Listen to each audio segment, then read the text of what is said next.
We are in World History, Chapter 3, Part 2, and we were talking about Israel. And I just finished up talking about how Moses led the children of Israel into the desert area and was going to lead them into the Promised Land. The Promised Land was not very far off, but because of their unbelief, God allowed the Israelites to wander for 40 years in the Promised Land until those elders, those parents died off and their children were allowed in the Promised Land, but they never went. So in the midst of this Promised Land, Moses, he has struck the rock twice, and he's supposed to only have struck it once. So because the rock representing Jesus Christ, that Moses was not led. So here's a picture of Moses looking over into the Promised Land on Mount Pisgah. He's looking over there. You know, he sees and he asks God, says, Lord, can I go? And God says, Moses, don't ask me again. Because you see, the law can never really go into the Promised Land, the law of judgment, because in the Promised Land of our lives, we find grace and mercy from the Lord Jesus Christ. That's our Promised Land, to come and be born again and be filled with the Spirit. Amazing place is the Promised Land, the symbol it represents in our lives. So Joshua was a young man then, and he was following Moses as Moses, one of his right-hand guys. Joshua and Caleb, they went in, the spies were sent into the Promised Land, like 12 spies. And Joshua and Caleb came back, and they were so excited about being in the Promised Land. They said there's milk and honey and amazing things in the Promised Land, but there are giants. But he said, God can take care of our giants. The other 10 spies were afraid to death. They said, we cannot fight those giants. No, sad thing, we're not going to be able to go in the Promised Land, even after God was sending them. So Joshua led the next generation into the Promised Land. And through the next years, what would happen after Joshua died, what happened that the people would go away from the Lord again, and they fell into idolatry, worshiping other gods, unbelief, and rebellion. So about every 40 years, they would find themselves captured by other nations, as God would allow them, because they were just doing whatever they thought right was in their own eyes, saying, I'm going to do it my way instead of God's way. And then when they fell and into dangerous places and all these things, they called out to God. God always met them, and God would send them a deliverer, a judge. He'd raise up a judge during that time. So then it would go in those cycles throughout the books of Judges until they looked on and saw that the other heathen nations had kings. And they said, we need a king to reign us. They didn't want God to be in control of them, but they rather have a king be in control of them, or to lead them and to guide them, a king. Well, God was very sad that they did not want to be a theocracy anymore and depend on God and his judges and prophets, but they wanted to have a king. So gradually throughout, and we'll go through the kingships and everything, but God permitted his people to be conquered and scattered in the end. Nevertheless, in the midst of the failures of God, in the midst of failures, God continued to work the will of his prophets to prepare the world for his coming, because God would never fail them. So, and the Messiah would come to bring forgiveness, life, and salvation. So God was with Israel no matter their failings. He was always there to pick them up, and that's the way God is in our lives, isn't he? The two great monarchs. What's a monarch? A monarch is a king. So we find these two great monarchs, starting with Israel wanting to have a king. Samuel, the prophet at the time, went and he saw Saul, and God would raise up Saul. But Saul had some problems. He followed God for a very short time, but he was always interested in his own self and his own pride. and it got in the way, and Saul went away from God, even to the point that he went and consulted a witch. So Saul fell from power, ending up dying in the end, a terrible death at Bashan, where he was killed in battle. And he actually killed himself in battle, which is really sad. And his sons also, including Jonathan, a friend of David, they were all killed in battle. But David was that man after God's own heart. Don't you love that? And God came and anointed David through the prophet Samuel when David was a very young man. And he was out in the midst of the desert herding sheep. He was a shepherd. He was a shepherd boy. And God had picked him because in the midst of the desert, he had sought over God and believed in God with all of his heart. And we see how he was brought in and basically stood as that young man, boy, stood in the midst against Goliath. And we see David in the battle of David and Goliath. And David's stones, just 3 stones. He didn't even need 3 stones, only 1. And taking care of killing Goliath, the monster man. So David reigned for 7 years in Hebron for Judah after Saul died. Saul basically, during his lifetime, fought against David because he was jealous of David.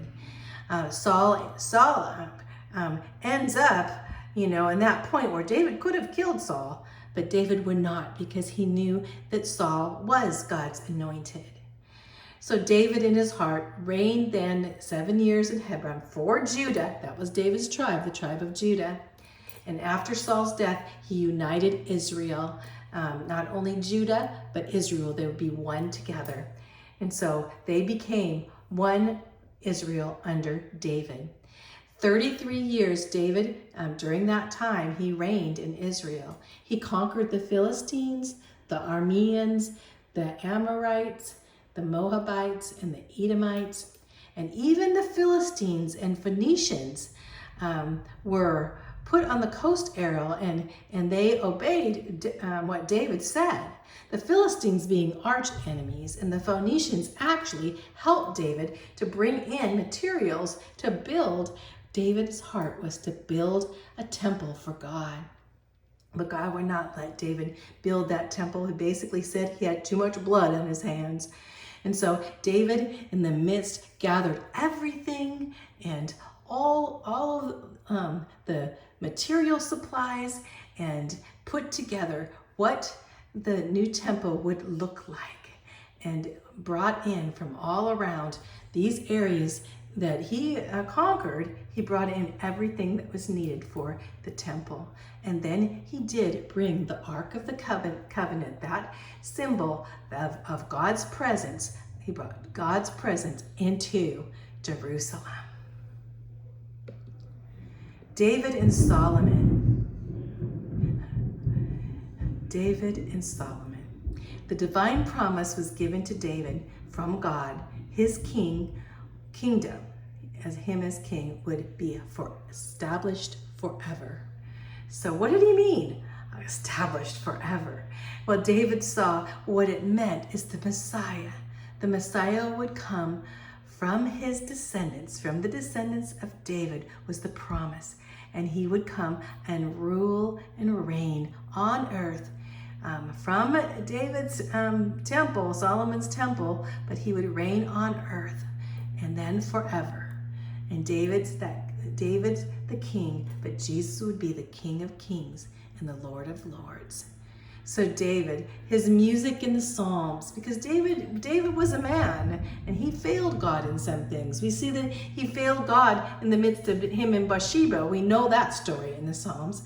But David repented, and God showed up for David in his repentance. God always does. So David's son Solomon would reign after him. Solomon was the son of him and Bathsheba. Now he had these other sons, but they had fought amongst each other, in fact, killed each other, and Absalom had fought against David. David loved his sons, but they were in rebellion against him until Solomon. Solomon was a young man when he would become king, and he asked God, well, God, would you grant me that wisdom that I need? Basically, God said, I'll grant you whatever you need, Solomon. And he said, I need wisdom.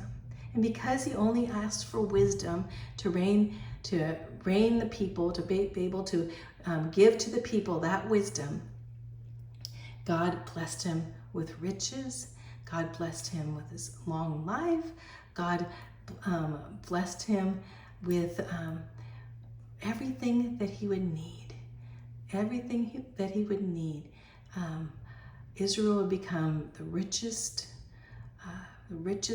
country at that time on earth. In fact, the richest in history. Solomon's temple would be magnificent, and Solomon's palace even to the point where people would come and visit Solomon just to see the magnificent glory of Jerusalem and of Israel. Solomon reigned for 40 years in peace and plenty. In fact, Solomon's name means peace. Israel became the greatest nation. When Solomon built the temple and the palace and he worshiped God, God blessed Israel and God blessed Solomon. The Queen of Sheba came from Africa to see the magnificent, and she recorded the magnificence of Solomon's reign and his wisdom. Here's a picture of Solomon and the Queen of Sheba. Of course, we're not sure if that's how they really looked, but you can imagine her coming, and she went back excited about what God was doing in Israel. Solomon's wisdom was known not all far and wide, but also in the Proverbs that are written in our Bible. But Solomon's downfall was political marriage. He married many, many wives and had heathen daughters of those wives that want to worship other gods. And so that made his children go away from the Lord, and it also made his wives go away from the Lord, and in the long run, Solomon fell into idolatry too, and the people joined him. Well, later we know that Solomon does return to God, but the nation reaps the fruit of wickedness because of the time that Solomon allowed the worship of other gods. Solomon's son then, Rehoboam, after Solomon dies, his son, very immature, although he's, probably in his 30s or so, he decides, doesn't know what to do, so he decides to put heavy labor on the people, more and more taxes and those kind of things. And of course, part of Israel, the northern part of Israel, is very concerned. And Jeroboam, this guy, this so-called prophet he said he was, shows up and takes the northern Israel away into idolatry. He builds, again, those golden calves so they could worship calves in northern Israel and that whole area, in the tribe of Dan, that whole area there. Even now you can go up there and see where they worshiped other gods. And so the northern Israel fell into idolatry and wickedness.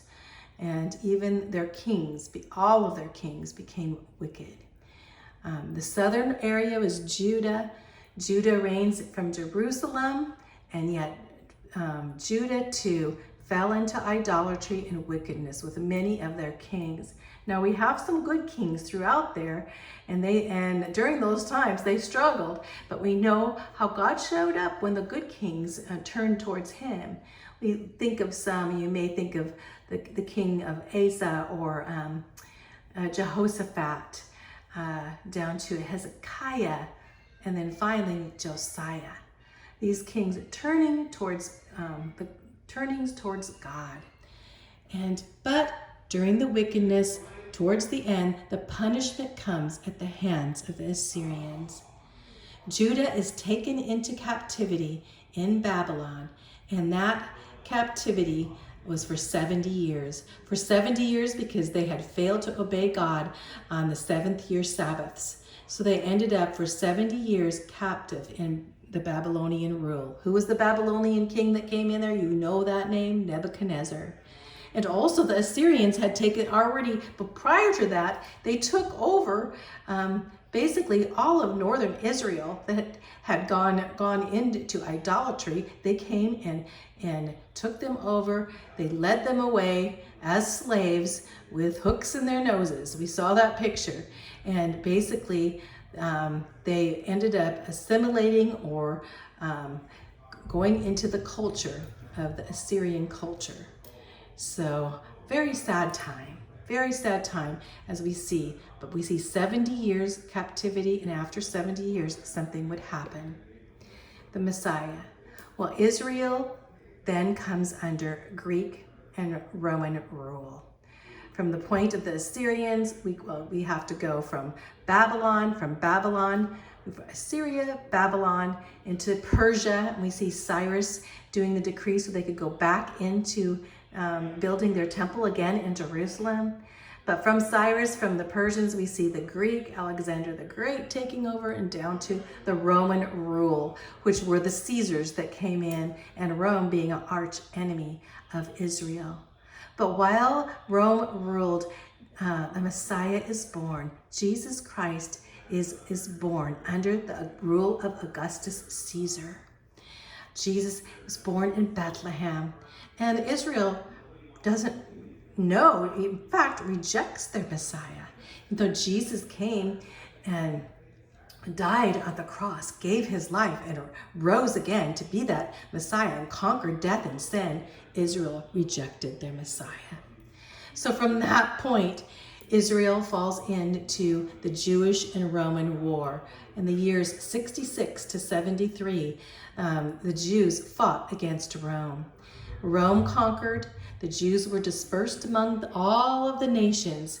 They went and basically went to all of the nations because they weren't allowed to even talk to each other in Israel. Rome was very strict. Rome destroyed all of the trees there, burned, and not only that, burned down the temple, and all that was left was just rocks. They were a people now without a home. And on 70 AD, 70 years, 70 AD, Jerusalem being destroyed totally. That total destruction, I talked about the burning down, was at 70 AD, and that's where Caesar, Titus, and Hadrian basically burned down Jerusalem. Rome burned down Jerusalem.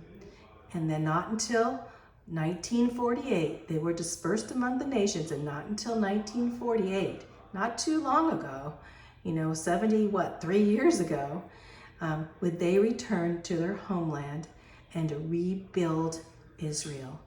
They are the only ancient country that has ever done that, and that would be a miracle. How did they hold their culture for so long? Because God had prophesied that they would return to the land, and that Jesus would come again and rule and reign, become their Messiah, and rule and reign in Jerusalem. The Hebrew language. So I'm going to stop there and we're going to go through the language.